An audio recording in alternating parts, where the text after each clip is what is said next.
n'est pas terrible ce siège. Attends, je vais prendre l'autre. J'ai l'impression qu'il est bas celui-là.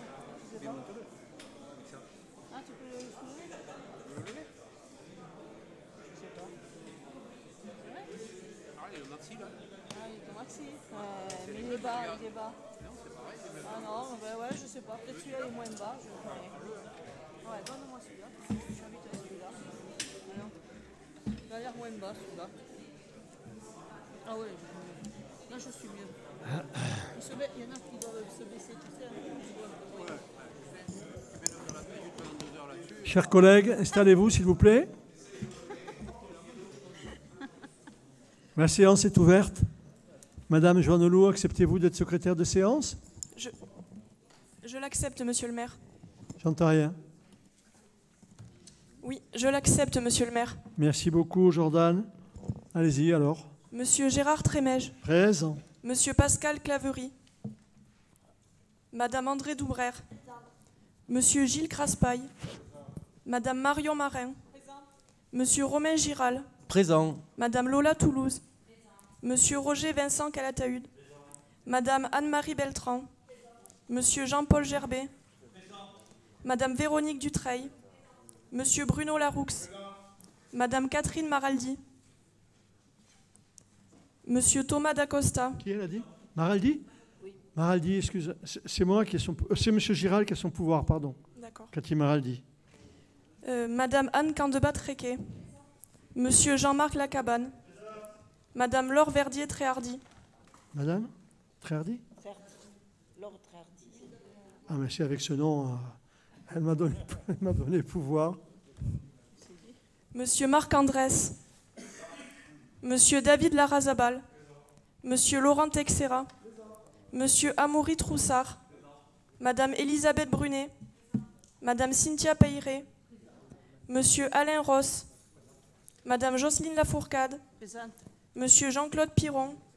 Monsieur Frédéric Laval. Madame Nathalie Humbert. Madame Laurence Ancien. Madame Elisabeth Arex. A donné pouvoir à Madame Doubrère. Madame Angélique Bernissant. Monsieur Kevin Jordan. Madame Jordan Joannelot présente. Madame Virginie Siani-Wembou. Monsieur Pierre Lagonel. Présent. Monsieur Selim Dagdag. Présent. Madame Myriam Mendes.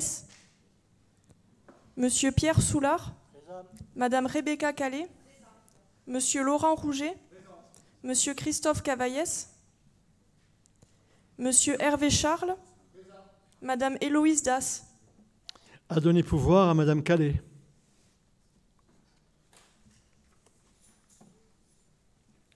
Bien. Je vous demande, mes chers collègues, si vous avez des remarques à formuler sur le procès-verbal de la séance du 17 mars dernier. Est-ce qu'il y a des remarques? Pas de remarques, pas d'opposition, pas d'abstention. Il est approuvé, merci. Avez-vous des remarques ou des questions concernant les décisions prises? Pas de remarques? Bien, nous passons au point suivant. Désignation d'un représentant de la ville au sein du conseil d'école de l'École nationale d'ingénieurs. Donc là, vous savez que l'école d'ingénieurs est aujourd'hui école interne de l'UTOP, Université de Technologie Tarbes, Occitanie-Pyrénées, en vertu du décret 2023-1094 du 24 novembre 2023 portant création de l'Université de Technologie de Tarbes et de l'arrêté du 11 juillet 2024 portant création de l'École nationale d'ingénieurs de Tarbes. Les statuts fixent la composition du conseil d'école à 27 membres, dont 14 élus et 13 personnalités extérieures. Dans ce cadre, la ville de Tarbes est membre au titre des personnalités extérieures. Il convient de désigner un représentant. Je vous demande d'abord si quelqu'un souhaite qu'il y ait un vote à bulletin secret. Non. Donc je vous demande, j'ai reçu la candidature de M. Craspaille. Est-ce qu'il y a d'autres candidatures? Non plus. Je vous demande si vous êtes d'accord pour approuver la candidature de M. Craspail, qui va me confirmer dans un instant que cette candidature est bien acceptée. Je vous le confirme, monsieur le maire. Parfait, j'ai eu très peur. Merci beaucoup, il en est ainsi décidé. Le point suivant. Monsieur Andrès, pardon. Point 4. Merci, monsieur le maire. Aide à l'investissement immobilier pour les commerces de proximité, subvention de la ville de Tarbes. La ville de Tarbes poursuit le développement commercial de son centre-ville et s'est engagée à accompagner financièrement la rénovation, la mise aux normes et l'unité esthétique des locaux commerciaux. Par la délibération du 25 mars 2024, aide à l'investissement immobilier pour les commerces de proximité situés dans le centre-ville. 3 nouveaux dossiers sont susceptibles de se voir attribuer une subvention. Ils ont fait l'objet de travaux de mise aux normes d'accessibilité, d'optimisation de l'espace, d'isolation et de rénovation électrique, ainsi que de pose d'enseignes. Sur avis favorable de la Commission développement économique, emploi, commerce et artisanat du 30 avril 2025, il est proposé au Conseil municipal d'approuver l'attribution de la subvention en investissement immobilier à la SARL BC Atelier pour l'enseigne Atelier BC pour un montant de 2 137,55 €. D'approuver l'attribution de la subvention en investissement immobilier à la ERL Julia pour l'enseigne Shop Coiffure pour un montant de 458,40 €.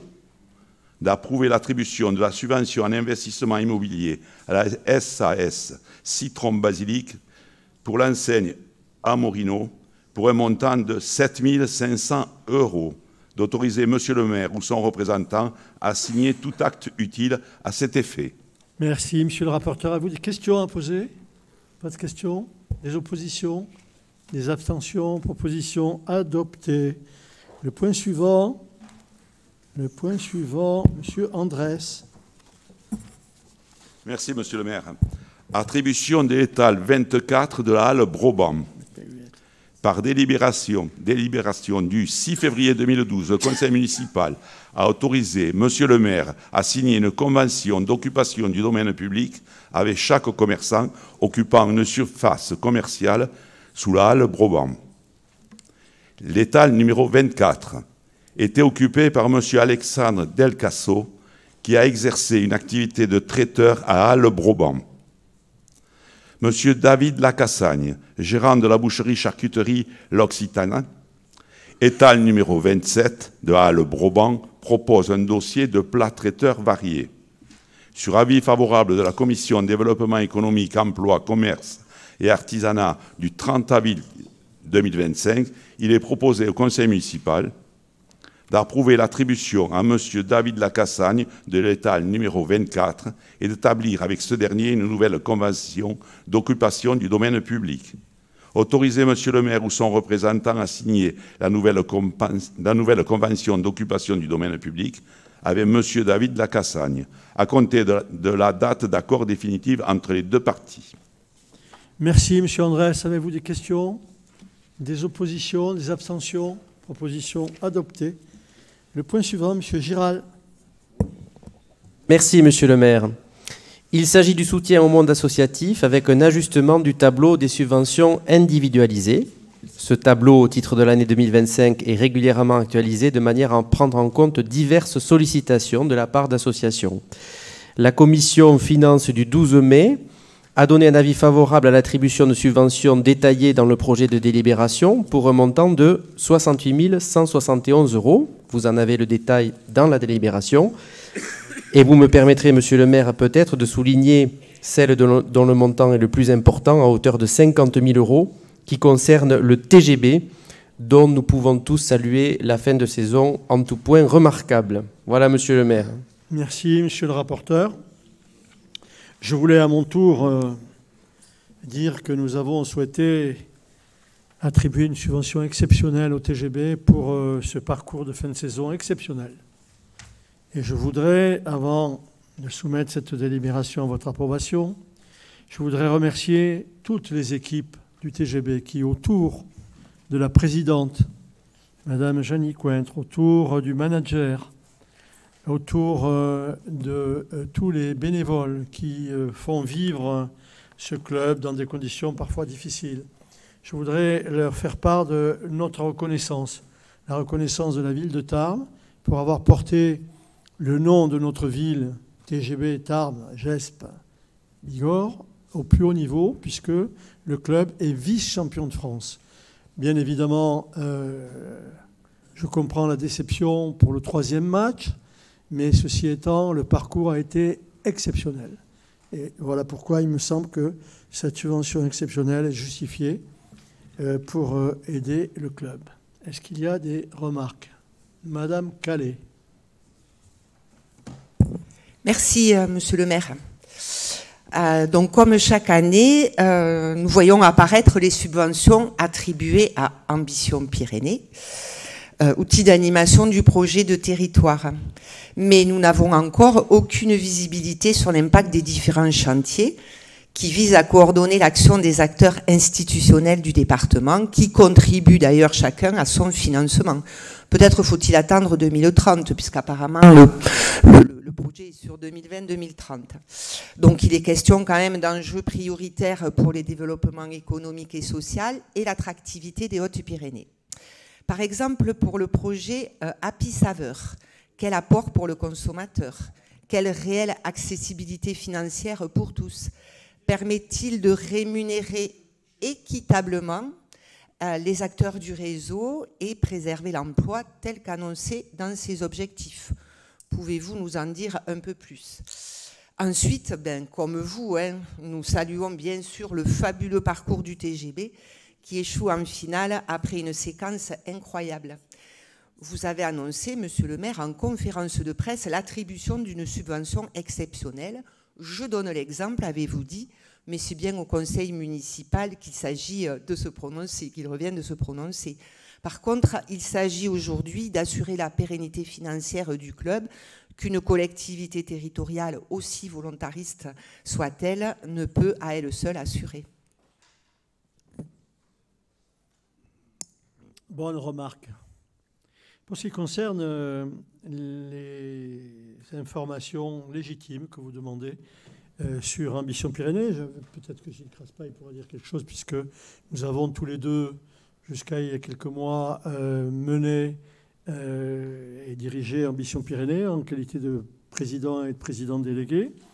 Mais ceci étant, nous allons demander à la nouvelle direction, au nouveau président, qui est M. Frédéric Ray, et à l'animatrice, remarquable animatrice de Ambition Pyrénées, Madame Mélissa Musial, on va lui demander de nous communiquer un état du compte-rendu qui a été présenté à la dernière Assemblée générale avec les résultats de toutes les actions dans chaque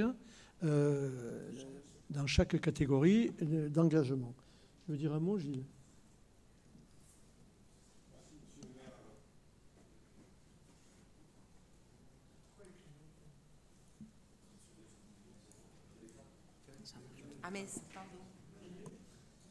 Merci, Mme Calais.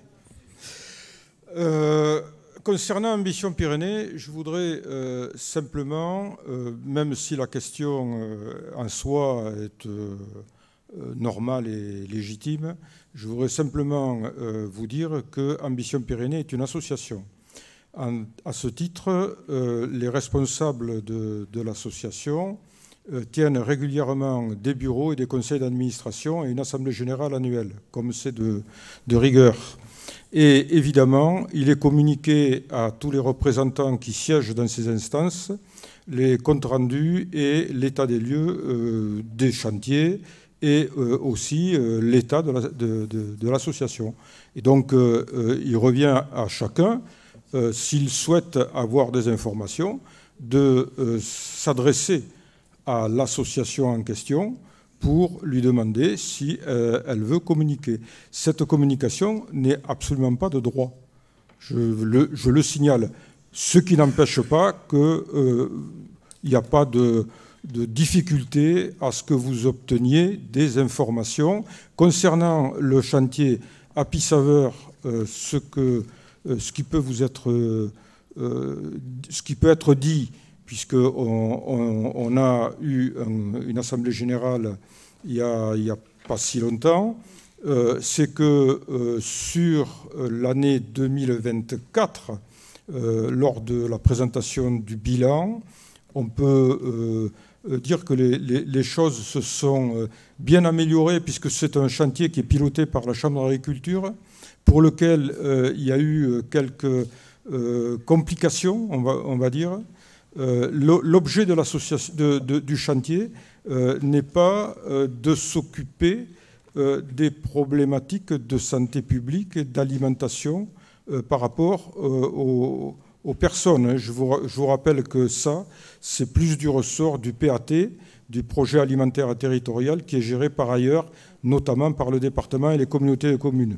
Par contre, il s'agit de développer la marque Happy Saveur et de favoriser les produits qui sont issus du département des Hautes-Pyrénées dans les meilleures conditions possibles. C'est quelque chose qui est pas simple, parce que ça fait intervenir des acteurs qui viennent on va dire, de filières différentes, entre ceux qui viennent du monde agricole, ceux qui viennent du monde commerçant, voire de l'entreprise, et c'est pas toujours facile. Ce sont les chambres consulaires qui sont en pilotage de l'ensemble Happy Saveur. C'est pas simple. Mais c'est un chantier qui a bien avancé et sur lequel on a pu, on va dire, réguler les investissements qui ont été faits et qui, je pense, pour l'année en cours et à venir, progressera. Pour ce qui concerne maintenant votre deuxième question, également très pertinente. Vous avez souligné la subvention de 50 000 € attribuée au TGB et vous vous interrogez malgré cela sur les difficultés financières des clubs. Je ne vous cache pas que c'est une de nos préoccupations. Qu'il s'agisse du TGB, de l'Union, du TAR Pyrénées Rugby, etc., du Stadeau, nous avons des questions extrêmement importantes et préoccupantes sur l'avenir financier de ces clubs. Nous sommes allés à Mont-de-Marsan. J'ai eu l'occasion de discuter avec le maire de Mont-de-Marsan, très sympathique, sur le soutien des collectivités locales dans les Landes au club qui est devenu champion de France. Je m'attendais à des soutiens extrêmement importants des collectivités locales. Comme certains ici, dans la ville ou dans le département, crient partout que ce serait normal que ce soit les collectivités locales qui soutiennent les clubs. L'agglomération, la ville, etc. Je rappelle que nous n'avons pas compétence, l'agglomération en premier, sur le soutien aux clubs sportifs ou l'octroi de subventions. Il y a un partenariat qui a été édicté sur des bases claires et précises et duquel il est difficile de déroger. Par ailleurs, pour votre information, vous savez qu'au TGB, nous donnons 300 000 à peu près, plus 50 000, que nous mettons à disposition le Palais des Sports gratuitement, que nous avons à peu près 30 000 € de dépenses de personnel mis à disposition du club. Et puis je passe sur toutes les aides par ailleurs. Et j'ai été surpris d'apprendre qu'à Mont-de-Marsan, la ville de Mont-de-Marsan donne 45 000 au club et lui fait payer un loyer pour le stade. Je pensais que le département, puisque ça s'appelle Basketland, je pensais que le département donnait des sommes folles. Le département, il donne 400 000 €. Et par contre, ils ont 400 sponsors, 400 partenaires. Ils ont un club de supporters qui représente 80% de la capacité du stade. C'est une capacité de 2500 places. Il y a 2000 supporters et qui, on peut le dire, on l'a vu mercredi et vendredi, supportent réellement le club, parfois avec excès. Mais voilà les différences, elles sont là. Nous, est-ce qu'on est capable de mobiliser autant de partenaires financiers? 400, je ne crois pas. En tout cas avec les organisations actuelles de nos clubs. Est-ce qu'on est capable de mobiliser un nombre aussi important de partenaires qui paient leur abonnement annuel sans rechigner à hauteur de 80% des capacités d'accueil du Palais des Sports, etc. Voilà les vraies questions. Il faut reconnaître qu'ici, le tissu économique est insuffisamment impliqué. Parce qu'on ne peut pas dire que le tissu économique autour de Mont-de-Marsan soit phénoménal. Oui, il y a pas mal d'entreprises dynamiques, etc. Mais qui, elles, soutiennent tout le club. Ici, ce n'est pas le cas. C'est pas le cas. Alors, est-ce qu'on n'est pas suffisamment persuasif pour que ces partenaires potentiels puissent s'engager? Comment faire pour que les grandes entreprises qu'on a sur notre territoire puissent faire des efforts pour soutenir nos clubs? Voilà les difficultés devant lesquelles nous sommes aujourd'hui. En tout cas, la question que vous posez, elle est tout à fait légitime. Et je ne vous cache pas que les inquiétudes qui peuvent être les vôtres, nous les partageons. Est-ce que quelqu'un souhaite intervenir? Non? Je soumets cette délibération à votre approbation. Y a-t-il des abstentions, des votes contre? Elle est approuvée. Merci beaucoup. Le point suivant, M. Craspaille. Merci, Monsieur le maire. Dans le cadre des travaux de réhabilitation thermique du Paris, la commune souhaite procéder à l'isolation thermique par l'extérieur de ce bâtiment. Situé 21 rue Georges Clemenceau, parcelle cadastrée AW49, AW367. Le projet prévoit le traitement des façades ouest et est par une isolation thermique par l'extérieur. La façade est du Paris est en limite de propriété avec la parcelle AW464 appartenant à Madame Navarret, parcelle qui fait déjà l'objet d'une mise à disposition à la commune jusqu'au 30 juin 2025 pour les besoins des travaux de rénovation du Paris. Le droit de surplomb permet à un propriétaire qui s'isole par l'extérieur d'empiéter sur le fonds voisin et d'accéder temporairement au dit fonds pendant les travaux d'isolation. Une indemnité est due au propriétaire du fonds surplombé. Il est proposé une indemnité de 12 000 € à Madame Navarret. De plus, le droit de surplomb emporte le droit d'accéder temporairement à l'immeuble voisin et d'y mettre en place les installations provisoires strictement nécessaires à la réalisation des travaux. Sur avis favorable de la Commission des finances du 12 mai 2025, il est proposé au Conseil municipal d'approuver la mise en œuvre du droit de surplomb pour la réalisation des travaux d'isolation thermique par l'extérieur en surplomb de la parcelle AW464, de saisir un notaire pour la rédaction d'un acte authentique portant sur les modalités de mise en œuvre de ce droit de surplomb et d'autoriser Monsieur le maire ou son représentant à signer tous les actes utiles. Merci, Monsieur le rapporteur. Y a-t-il des questions? Des oppositions? Des abstentions? Proposition adoptée. Le point suivant, Madame Doubrère. Merci, Monsieur le maire. Il s'agit des travaux d'isolation par l'extérieur du Paris, mise en place œuvre du droit de surplomb au profit de la ville de Tarbes sur le fonds voisin appartenant à l'État.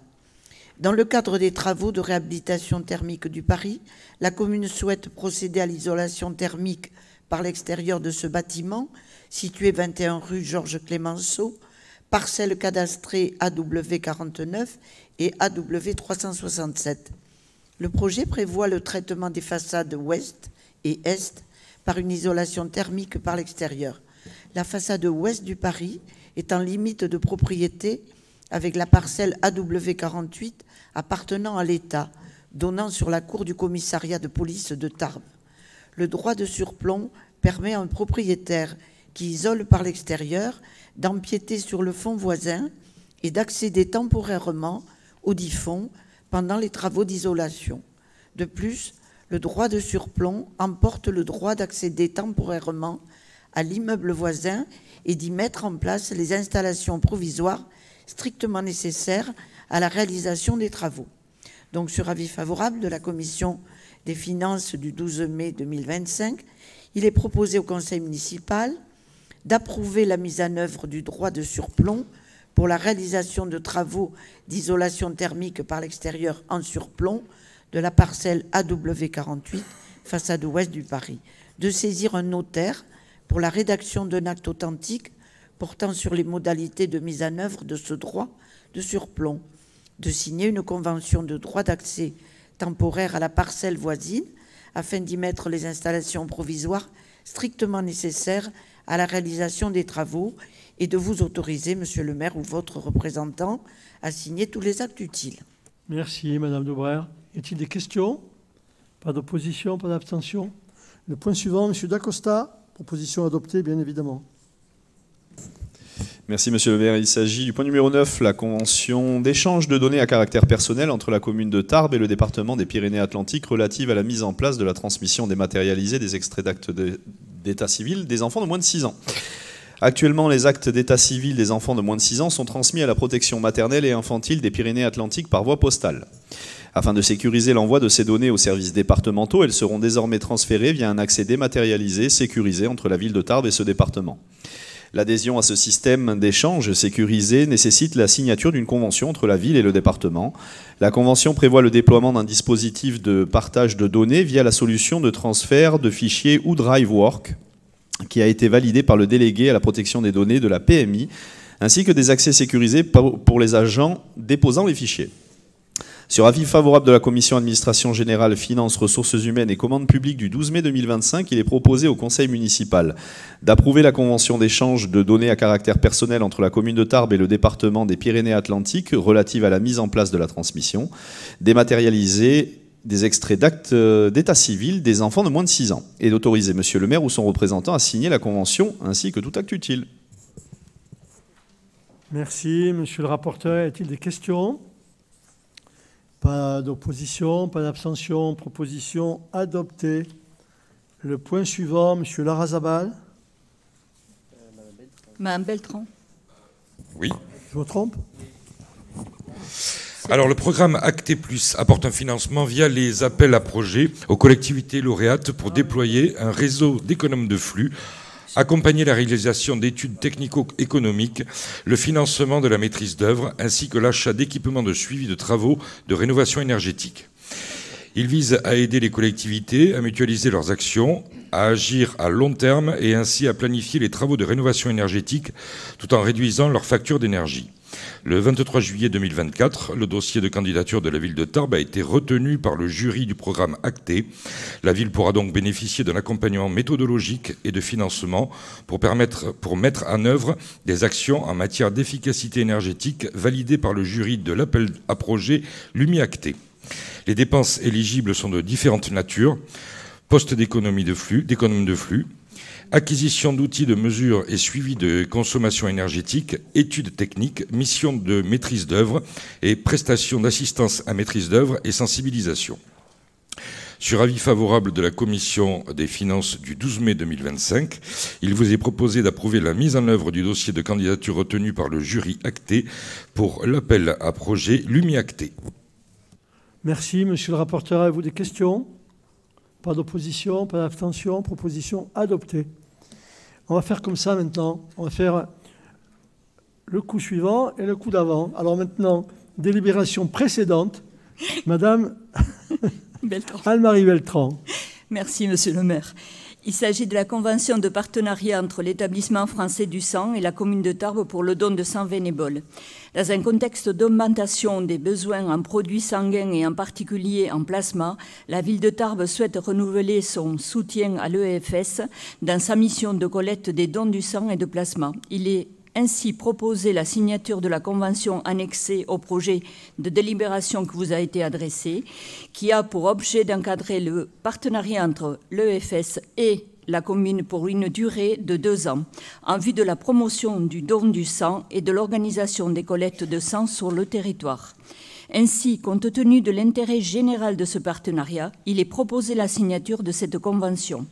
Après avis favorable de la commission finances du 12 mai 2025, il est proposé au conseil municipal d'approuver le partenariat entre le EFS et la commune de Tarbes pour le don du sang bénévole, de vous autoriser, monsieur le maire ou votre représentant, à signer la convention, ainsi que tous les documents nécessaires à l'exécution de la présente délibération. Merci, monsieur le maire. Merci Anne-Marie. Avez-vous des questions à poser à madame le rapporteur? Pas de questions, pas d'opposition, pas d'abstention. Proposition adoptée. Le point numéro 12, madame Lafourcade.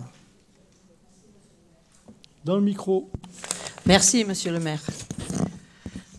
Création d'un poste de chef de projet chargé de coopération coordinateur territorial global. La ville de Tarbes souhaite recruter un chef de projet qui sera chargé de la mise en œuvre du projet éducatif local PEL, Nouvelle Génération 2024-2029, ainsi que de la Convention territoriale globale CTG dans le cadre du partenariat financier avec la CAF des Hautes-Pyrénées. Force de proposition dans son domaine, ce dernier conduira les diagnostics complémentaires de territoire et thématiques en matière d'éducation, de parentalité et accompagnement jeunesse tout en développant des partenariats institutionnels. Ce dernier managera par ailleurs les équipes du pôle animation du service éducation ainsi que le projet de réussite éducative PRE sous l'autorité de la directrice du pôle éducation.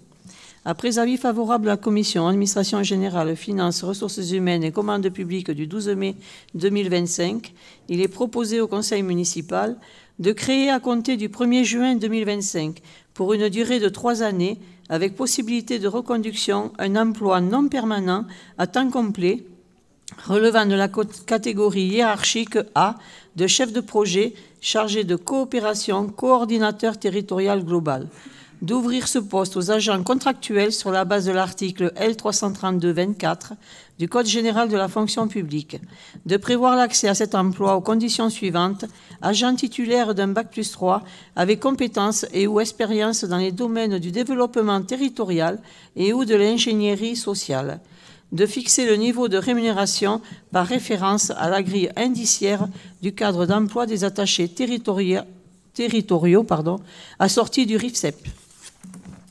Merci, monsieur le maire. Merci beaucoup. Avez-vous des questions, chers collègues, à poser à madame Lafourcade?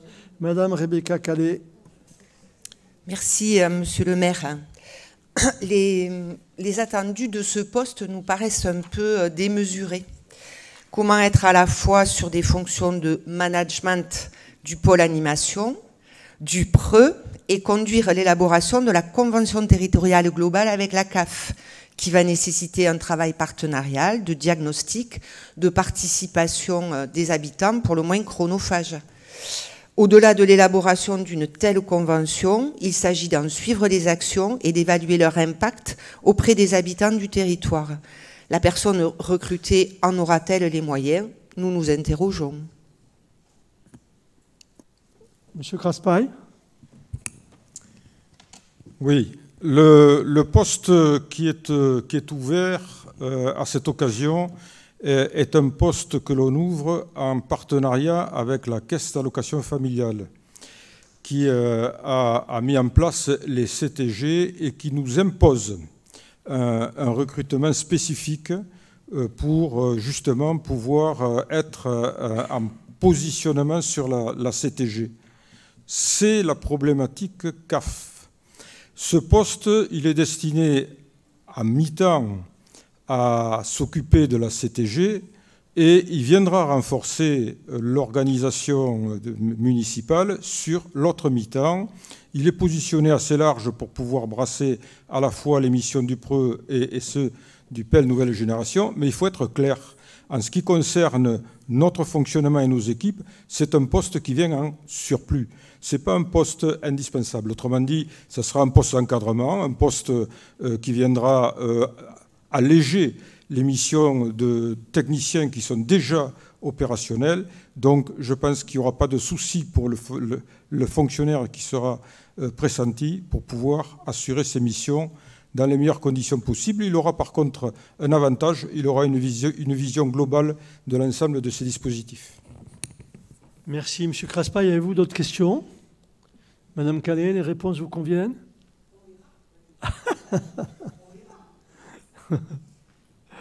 Bien, je soumets cette délibération à votre approbation. Y a-t-il des abstentions? Des votes contre? Elle est approuvée. Merci. Le point suivant, M. Giral. Oui, merci Monsieur le maire. Il s'agit du plan de formation de la collectivité pour les années 2025 à 2027. Il est tout d'abord rappelé que les collectivités territoriales ont l'obligation légale de définir les actions de formation nécessaires pour répondre aux besoins du service public. Pour cette période triennale de 2025 à 2027, le plan de formation prévu se décline en 4 axes. Axe 1, optimiser le pilotage interne de la collectivité. Axe 2, garantir un service de qualité à la population. Axe 3, veiller à la santé et à la sécurité des agents par des actions de prévention des risques professionnels et des risques psychosociaux. Axe 4, enfin, renforcer la gestion technique d'aménagement et environnementale. Ces propositions d'action pourront, au cours de la période retenue, faire l'objet d'adaptations en fonction des besoins des agents. Je précise, Monsieur le maire, que ce programme de formation a recueilli un avis favorable unanime de la part du comité social territorial qui s'est tenu le 29 avril dernier, comité au cours duquel d'ailleurs l'ensemble des membres du comité social territorial a salué le travail réalisé par notre service formation au sein de la collectivité. Voilà, Monsieur le maire, il vous est donc proposé, chers collègues, d'approuver ce plan de formation pour les années 2025 à 2027. Merci, Monsieur Giral. Avez-vous des questions à poser à Romain? Oui, ça marche. Pas de questions, pas de problème particulier. Je soumets cette délibération à votre approbation. Y a-t-il des abstentions? Des votes contre? Elle est approuvée. Merci. Le point suivant, Monsieur Ross. Merci, Monsieur le maire. Il s'agit de la modification du régime du temps partiel dans la collectivité. Le temps partiel sur autorisation et le temps partiel de droit constituent des possibilités d'aménagement du temps de travail pour les agents publics. La réglementation en vigueur fixe le cadre général dans lequel ils s'exercent, mais ne réglemente pas certaines modalités qui doivent être définies à l'échelon local. Après avis favorable du comité social territorial du 29 avril 2025 et de la commission administration générale, finances, ressources humaines et commandes publiques du 12 mai 2025, il est proposé au conseil municipal d'approuver l'organisation du temps partiel de droit ou sur autorisation dans un cadre quotidien, hebdomadaire ou annuel, selon les modalités suivantes. Pour le temps partiel sur autorisation, de fixer pour les fonctionnaires et les agents contractuels à temps complet les quotités de temps partiel à 50, 60, 70, 80 et 90% hebdomadaires. De fixer pour les fonctionnaires et les agents contractuels à temps non complet les quotités de temps partiel à 50, 60, 70, 80 et 90% hebdomadaires. Pour le temps partiel de droit, de fixer pour les fonctionnaires à temps complet et non complet, et pour les agents contractuels à temps complet et non complet, les quotités de temps partiel à 50, 60, 70 et 80% hebdomadaires. L'autorisation d'assurer un service à temps partiel pourra être accordée pour une période comprise entre 6 mois et 1 an. Les demandes d'autorisation de travailler à temps partiel devront être formulées dans un délai de 2 mois avant le début de la date souhaitée ou avant l'expiration de la période en cours en cas de renouvellement. Les conditions d'exercice du temps partiel en cours de période pourront être modifiées dans un délai de 2 mois avant la date de modification souhaitée par l'agent ou à la demande de l'autorité territoriale si les nécessités du service le justifient. Bien. Est-ce que vous avez des questions à poser, mes chers collègues? Pas de questions particulières? Bon. Je soumets cette délibération à votre approbation. Y a-t-il des abstentions? Des votes contre? Elle est adoptée. Merci. Le point suivant, Monsieur Craspail. Alors, la loi de finances du 14 février 2025 a prévu une modification des conditions de rémunération des agents placés en congé maladie à compter du 1er mars 2025. L'article 822.3 du Code général de la fonction publique mentionne que durant les 3 premiers mois de congé de maladie ordinaire, le fonctionnaire perçoit, après application de la journée de carence, 90% de son traitement en lieu et place du plein traitement jusqu'ici en vigueur. La réduction de 10% du traitement s'applique également sur le régime indemnitaire de l'agent et aucune disposition plus favorable ne peut être prise pour les fonctionnaires territoriaux en vertu du principe de parité avec la fonction publique de l'État. Le décret numéro 2025, alinéa 197 du 27 février 2025 transpose quant à lui une mesure comparable aux agents contractuels de droit public, pendant la période du congé de maladie ordinaire précédant le passage à demi-traitement.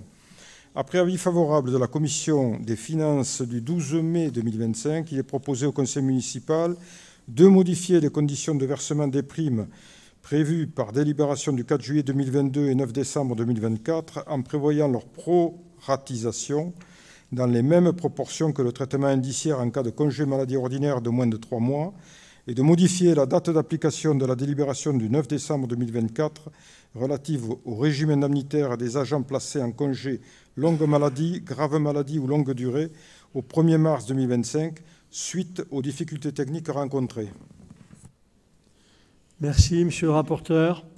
Monsieur Rouget, je vous en prie. Oui, nous allons nous abstenir sur cette délibération. Alors, nous n'allons pas voter contre l'application de la loi, parce que ce n'est que l'application de la loi, mais nous souhaitons souligner qu'il s'agit de mesures particulièrement injustes qui pénalisent des malades en prétendant viser des fraudeurs.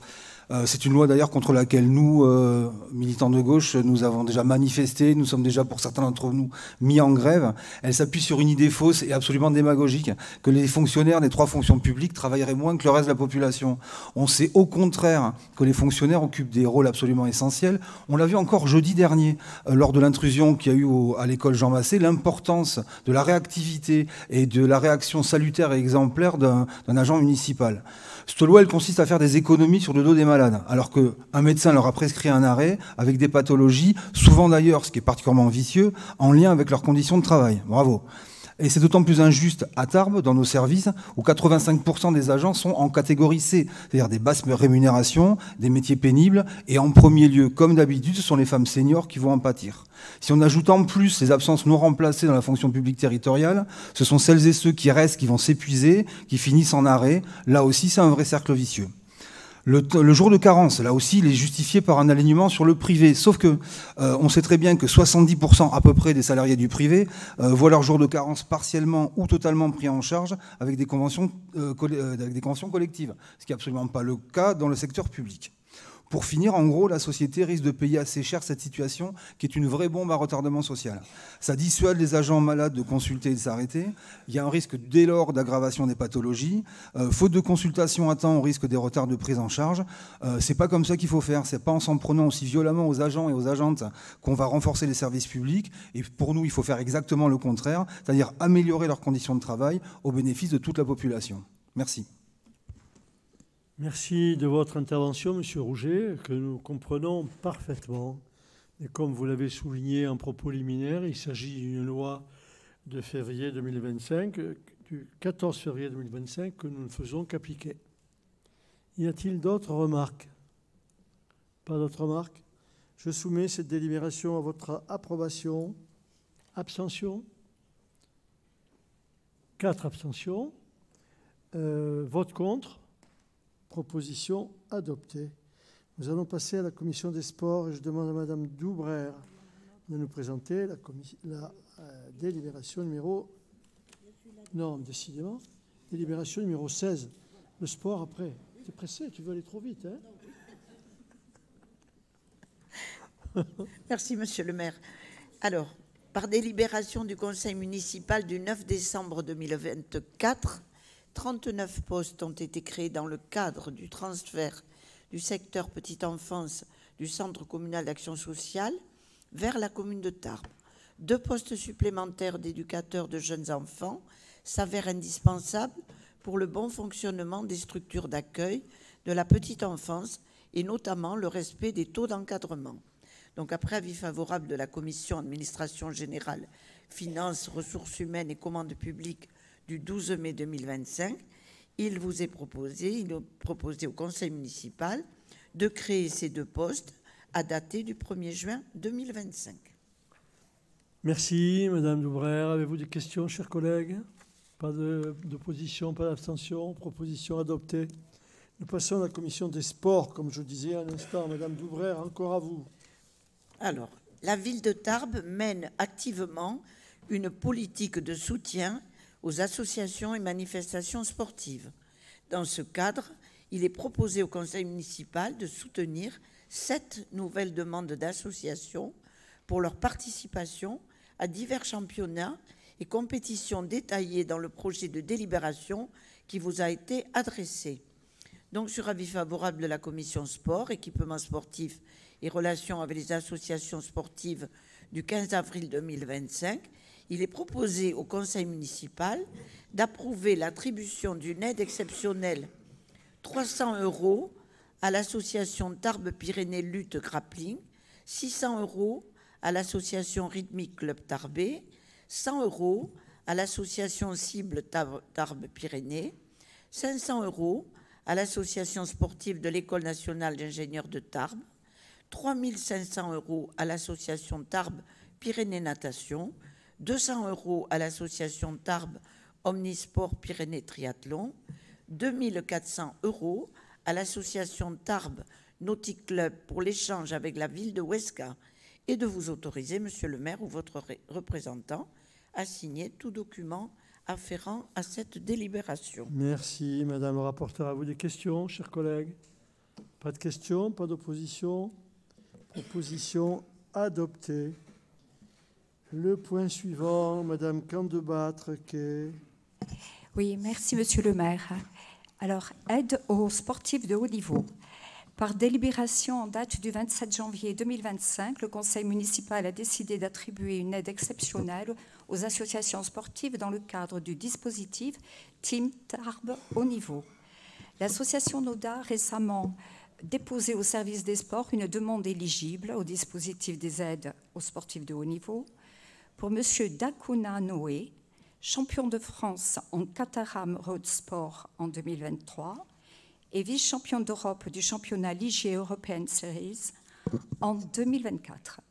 Après avis favorable de la commission sport du 15 avril 2025, il est proposé au conseil municipal d'approuver l'attribution d'une aide exceptionnelle à l'association NODA pour un montant de 1 080 € et d'autoriser monsieur le maire ou son représentant à signer tout document afférent à cette délibération.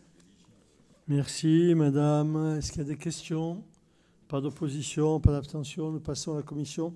Proposition adoptée. Nous passons à la commission urbanisme. Monsieur Laroux. Merci, monsieur le maire. Il s'agit de la constitution d'une servitude de passage d'une canalisation électrique au profit d'Enedis sur la parcelle CN126. Dans le cadre de l'amélioration de la qualité de desserte et d'alimentation du réseau électrique de distribution publique, la société Enedis doit réaliser des travaux et sollicite notamment sur la parcelle cadastrée CN126, propriété de la ville, l'attribution d'une servitude de passage. Cette autorisation nécessite la signature d'une convention qui fixera des modalités techniques et juridiques sur cette servitude. La convention sera régularisée par la suite par un acte authentique et fera l'objet d'une publication au service chargé de la publicité foncière de Tarbes. Les frais du dit acte seront entièrement supportés par Enedis. Sur avis favorable à la commission urbanisme du 29 avril 2025, il est proposé au conseil municipal d'approuver la constitution de servitude de passage de canalisation au profit de la société Enedis dans les conditions ci-dessus mentionnées. Et enfin d'autoriser monsieur le maire ou son représentant à signer tous les actes utiles à ce document et intervenir à cette occasion. Merci, monsieur le rapporteur. Y a-t-il des questions? Pas d'opposition, pas d'abstention. Proposition adoptée. Point suivant, monsieur Troussard. Merci, monsieur le maire. Il s'agit ni plus ni moins de la même chose que le point numéro 19. C'est une servitude de passage. Donc, dans le cadre de l'amélioration de la qualité de desserte et de l'alimentation du réseau électrique de distribution publique, la société Enedis doit réaliser des travaux et sollicite notamment sur la parcelle cadastrée BP 59, propriété de la ville, une attribution d'une servitude de passage. Enedis sollicite également la mise à disposition d'une emprise de 25 mètres carrés environ sur la parcelle BP 59 afin d'y implanter un poste de transformation de courant électrique et tous ses accessoires alimentant le réseau de distribution publique. Cette autorisation nécessite la signature d'une convention qui fixera les modalités techniques et juridiques de cette servitude. La convention sera régularisée par la suite par acte authentique et fera l'objet d'une publication au service chargé de la publicité foncière de Tarbes. Les frais du dit acte seront entièrement supportés par Enedis. Sur avis favorable de la commission urbanisme, patrimoine, habitat, action cœur de ville du 29 avril 2025, il est proposé au conseil municipal d'approuver la constitution de la servitude de passage des canalisations et la mise à disposition de l'emprise au profit de la société Enedis et d'autoriser monsieur le maire ou son représentant à signer tous les actes utiles. Merci, monsieur le rapporteur. Avez-vous des questions à poser à monsieur Troussard? Pas de questions, pas d'opposition, pas d'abstention. Proposition adoptée. Point suivant, madame Candebatre. Okay. Oui, merci Monsieur le maire. Il s'agit d'une régularisation foncière. La ville de Tarbes est propriétaire de la parcelle cadastrée AN numéro 201-6-9 rue Jean Mermoz à Tarbes. Cette parcelle, d'une contenance de 6 mètres carrés, a été acquise en 1976 dans le but d'élargir la rue Jean Mermoz. L'opération n'a jamais été réalisée et cette parcelle s'est retrouvée physiquement dans l'emprise de la parcelle AN 222. Il s'agit d'une anomalie foncière qu'il convient de régulariser. Aujourd'hui, la parcelle AN 222 est en cours d'acquisition par M. Antoine Rouméga et Mme Emma Canté. Il est alors proposé de leur scinder cette bande de 6 mètres carrés, moyennant le prix de 1 € symbolique. Sur avis favorable de la commission urbanisme, il est proposé au conseil municipal d'approuver la cession de la parcelle AN 201 au nouveau propriétaire de la parcelle AN 202, moyennant le prix d'1 € symbolique, sans observation de la part de France Domaine. D'autoriser Monsieur le maire ou son représentant à signer tous les actes à intervenir à cette occasion. Merci, Madame. Avez-vous des questions, chers collègues? Pas de questions, pas d'opposition, pas d'abstention, proposition adoptée. Le point suivant, Monsieur Andrès. Merci, Monsieur le maire. Bilan des acquisitions et des cessions d'immeubles et droits réels d'immobilier année 2024. Conformément aux dispositions de l'article L. 2241-1 du Code général des collectivités territoriales, le bilan des acquisitions et des cessions opérées sur le territoire communal de plus de 2000 habitants donne lieu chaque année à une délibération du conseil municipal. Ce bilan est annexé au compte financier unique de la commune. Pour 2024, il s'agit de 3 cessions, avenue de l'Échesse, rue Charles-Perrault et avenue des Forges, soit un montant total de 533 900 € sur avis favorable de la commission urbanisme, patrimoine, habitat, action cœur de ville du 29 avril 2025. Il est proposé au conseil municipal d'approuver le bilan des acquisitions et cessions d'immeubles et droits réels immobiliers pour l'année 2024. Merci, Monsieur le rapporteur. Avez-vous des questions à poser à Monsieur Andrès? Pas de questions, pas d'opposition, pas d'abstention.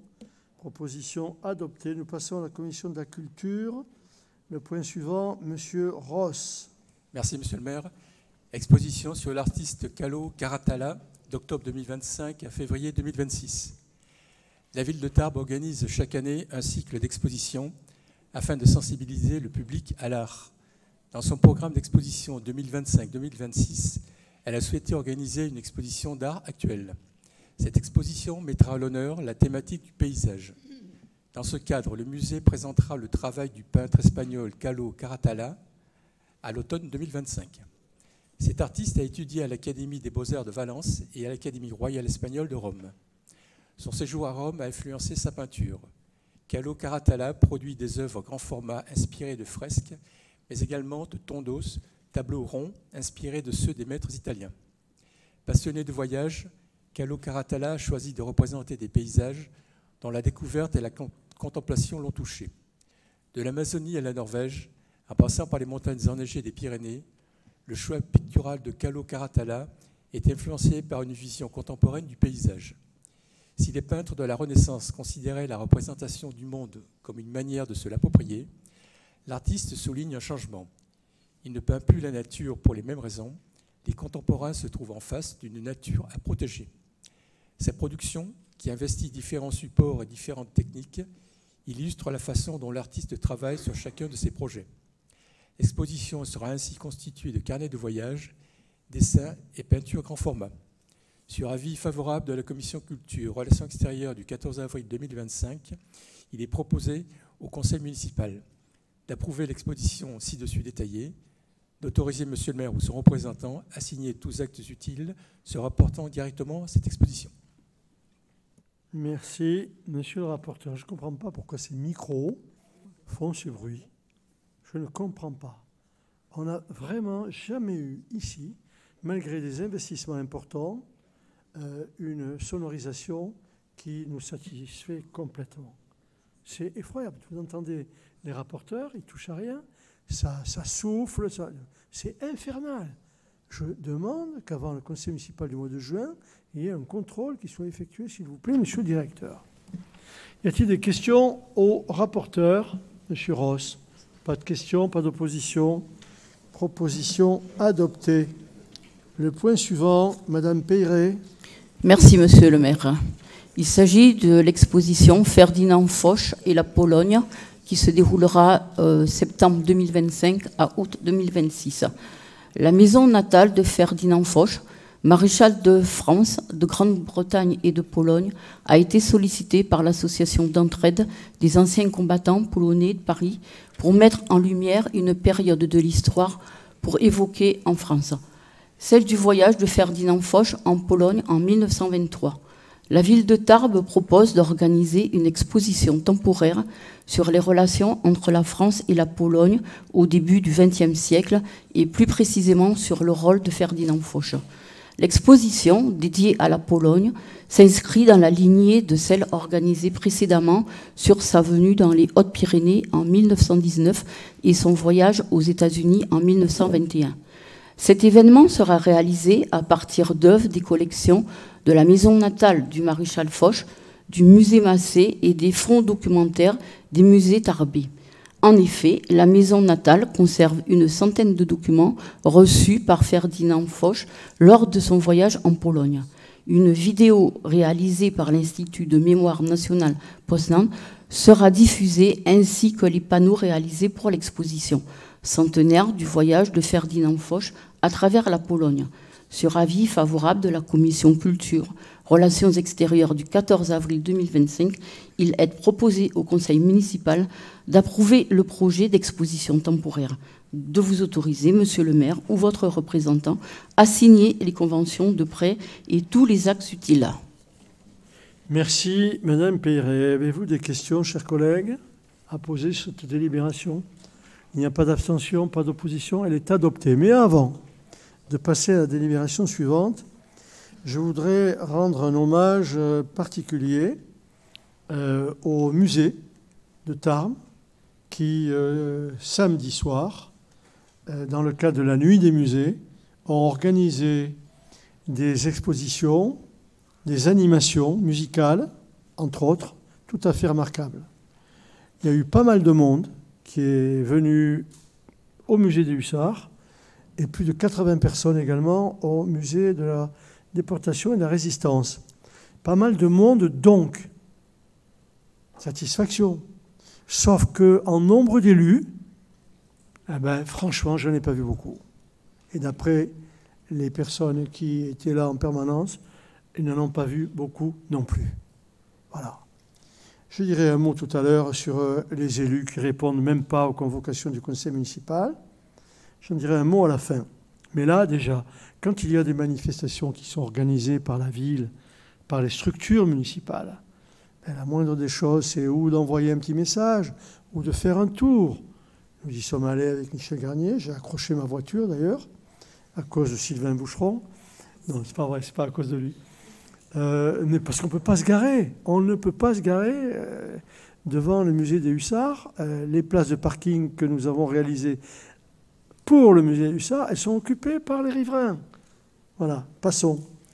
Voilà, donc moi je trouve que c'est pas très sympa de la part des élus de ne pas se faire voir de temps en temps. S'ils ne veulent pas aller voir ce qu'il y a, ils peuvent aller se faire voir. Il y en a qui sont très forts pour ça.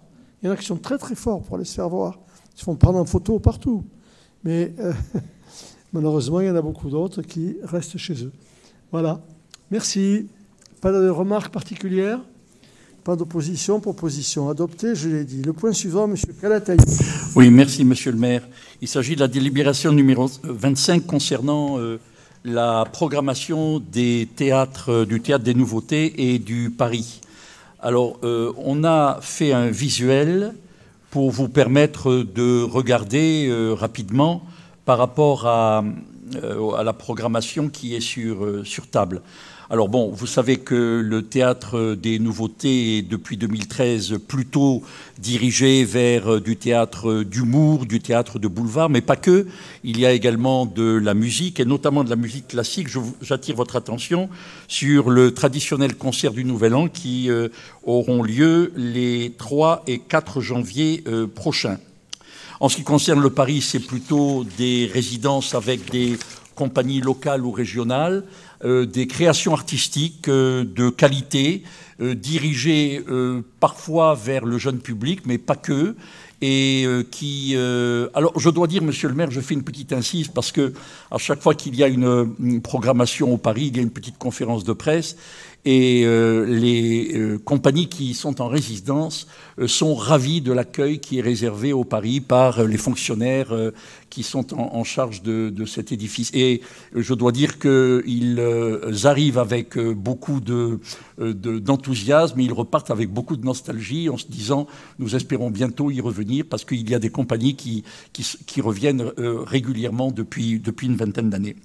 Donc, il est proposé, après avis favorable de la commission culture, d'approuver la programmation et la tarification qui est en baisse et adaptée par rapport aux années précédentes, et d'autoriser monsieur le maire à signer les contrats. Merci, monsieur le rapporteur.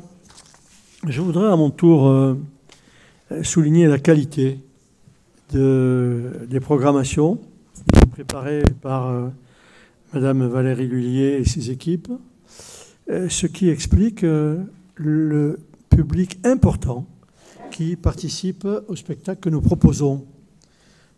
Je me souviens qu'il y a quelques années, lointaines maintenant, quand il y avait des spectacles au Théâtre des Nouveautés ou autres, il n'y avait pas foule. Maintenant, c'est quasiment plein chaque fois, quasiment plein. C'est une grande satisfaction pour nous, avec des programmations qui sont totalement différentes. Ça va de Une bonne bière à Monsieur Chasse de Fédot, vous voyez. Ça va de Belle Amie de Maupassant au repas des gens, tout ce que vous voudrez, mais c'est très, très didactique, très divers, avec également un concert, il y aura de la danse également. C'est tout à fait remarquable. Le rendez-vous, le succès est au rendez-vous. C'est une grande satisfaction pour nous. Pas de remarques particulières, pas d'opposition, proposition adoptée. Le point suivant, Madame Doubrère. Merci, Monsieur le maire. Il s'agit d'une demande de subvention auprès de la Direction régionale des affaires culturelles Occitanie, Projet Culture et Petite Enfance. Dans le cadre de la programmation de résidence de création du Paris, la municipalité accueille la compagnie de la Tongue pour la création du spectacle En dessous. Autour de ce spectacle destiné au très jeune public, de 6 ans, la municipalité souhaite développer un projet de médiation culturelle autour de la parentalité et de la petite enfance, avec pour objectif de rendre la culture accessible dès le plus jeune âge et la transformer en levier social pour l'enfant et ses parents. Au-delà de la présentation du spectacle, ce projet se déclinera en un cycle d'ateliers de sensibilisation, de médiation et de pratiques artistiques auprès des crèches et des écoles maternelles tarbaises, associant les enfants et les parents. À ce titre, la ville de Tarbes peut prétendre un financement de 7 000 € de la Direction régionale des affaires culturelles Occitanie au titre de la participation à la vie culturelle et politique territoriale. Donc, après avis favorable de la Commission culture, relations extérieures du 14 avril 2025, il est proposé au Conseil municipal d'approuver le projet présenté et de solliciter auprès de la DRAC Occitanie une subvention de 7 000 € et de vous autoriser, monsieur le maire ou votre représentant, à signer tous les actes utiles. Merci, Madame Doubrère. Avez-vous des questions, chers collègues? Pas de questions, pas d'opposition, pas d'abstention. Proposition adoptée. Le point suivant, culture au jardin, monsieur Calatayud. Merci, monsieur le maire. Il s'agit de présenter... Superbe affiche. Pardon? Très belle affiche. Oui. La programmation de Culture au Jardin, c'est la 22e édition depuis 2003. Il s'agit d'une culture ouverte sur l'extérieur qui sort des théâtres et des musées, qui est gratuite et qui est proposée à la population, tous âges confondus, le samedi et le dimanche du 28 juin au 27 juillet. Et programmation éclectique puisqu'elle concerne la danse, la musique traditionnelle ou classique, le chant choral. Et ce sont des manifestations qui sont très suivies, monsieur le maire, pendant l'été. Alors, on espère que le temps sera avec nous. Mais même quand le temps n'est pas bon, eh bien, les familles, le public a l'habitude de se rendre à Culture au Jardin, et ce qui donne satisfaction aux organisateurs et aux artistes qui se produisent. Donc, après avis favorable de la commission culture du 14 avril, on demande au conseil municipal d'approuver cette programmation estivale et d'autoriser monsieur le maire à signer tout acte utile. Merci, monsieur Calatayud, monsieur le rapporteur. Avez-vous des questions sur ces propositions? Un petit ajout peut-être, monsieur le maire, concernant les fêtes ou après? Je fais voter d'abord. Ah, pardon. Sa parole. Pas de questions particulières, pas d'abstention, pas d'opposition. Proposition adoptée. Monsieur Calatayud, tant que vous avez la parole, vous pouvez effectivement maintenant, puisque votre délibération a été acceptée, parler de la suite. Merci, monsieur le maire. Je dois attirer l'attention, comme chaque année, des membres du conseil municipal sur les fêtes de Tarbes qui vont avoir lieu cette année les 20, 21 et 22 juin prochains. Le vendredi 20 à 18h30 dans l'hôtel de ville, la réception des délégations étrangères avec la participation des régiments, de l'orchestre, du conservatoire de musique et de l'association Les Musiciens du Soir. Et puis, peut-être que je devrais insister sur le fait que le jour de la fête de la musique, puisque le samedi 21, c'est la fête de la musique également, nous organisons en partenariat avec le Parvis un concert gratuit au Parvis, donc au Centre Méridien à Ibos, à 20h30, le Requiem de Mozart. Il y a une capacité de plus de 700 personnes et donc nous espérons que l'amphithéâtre sera rempli. C'est l'ensemble instrumental de Tarbes Hautes-Pyrénées et le chœur de Tarbes Hautes-Pyrénées. Voilà. C'est la première fois, hein, monsieur le maire, qu'on est parvenu à organiser un concert en partenariat avec le Parvis dans le grand auditorium du Parvis. Ça aura, je pense, beaucoup d'allure. Beaucoup d'allure. Merci.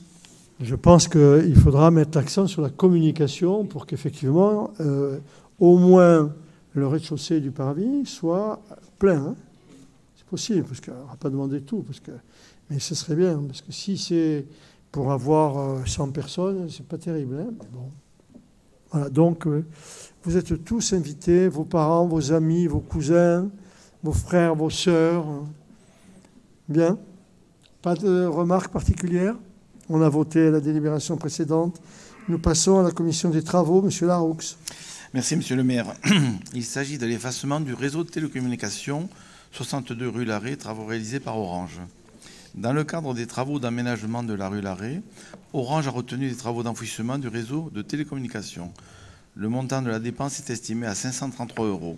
Après avis favorable à la commission des travaux du 23 avril 2025, il est proposé au conseil municipal d'approuver le projet soumis par Orange relatif à l'effacement des réseaux câblés de la rue Larrey à la hauteur du numéro 62, de s'engager à régler la somme de 533 € à Orange pour les études et les travaux de câblage, de préciser que la contribution définitive de la commune sera déterminée après le règlement final des travaux qui seront exécutés en accord avec les services techniques de la ville, et enfin d'autoriser monsieur le maire à signer tout acte utile. Merci, monsieur le rapporteur. Pas de remarques particulières. Proposition adoptée. Le point suivant, monsieur Gerbet. Merci, monsieur le maire. Il s'agit d'une constitution d'une servitude de canalisation électrique au profit d'Enedis. Dans le cadre de l'amélioration de la qualité de desserte d'alimentation du réseau électrique de distribution publique, la société Enedis doit réaliser des travaux et sollicite notamment sur la parcelle cadastrée AS 312 rue André Breyer faire descendre un câble torsadé T70 sur la façade de l'école Pasteur pour l'alimentation en souterrain des nouveaux bâtiments du palais de justice rue Amiral Courbet. Cette autorisation nécessite la signature d'une convention qui fixera les modalités techniques et juridiques de cette servitude de passage. Cette convention sera régularisée par la suite par acte authentique et fera l'objet d'une publication au service chargé de la publicité foncière de Tarbes. Les frais du dit acte seront supportés par Enedis. La ville reste propriétaire de la parcelle, mais s'engage à laisser l'accès aux postes et canalisations en permanence libre aux agents, à ne réaliser aucune construction ni plantation dans la bande de terrain concernée et à ne pas porter atteinte à la sécurité des installations. Sur l'avis favorable de la Commission des travaux, de la transition énergétique et de la sécurité des ERP, il est proposé au conseil municipal d'approuver la constitution de la servitude. Merci, monsieur le rapporteur. Avez-vous des questions à poser, monsieur Gerbet? Pas de questions, pas d'opposition, pas d'abstention. Proposition adoptée. Je vous remercie. Vous avez battu le record de nos conseils municipaux les plus courts. Mais bon Dieu, c'est un petit fleuve paisible, mais que c'est agréable. Que c'est agréable. Il manquait que le soleil. Voilà. Merci. Bonne fin de soirée à tous. Mais il ne devait pas dire quelque chose. Mais il ne devait pas dire quelque chose, non? Mais il n'avait pas dit qu'il devait intervenir.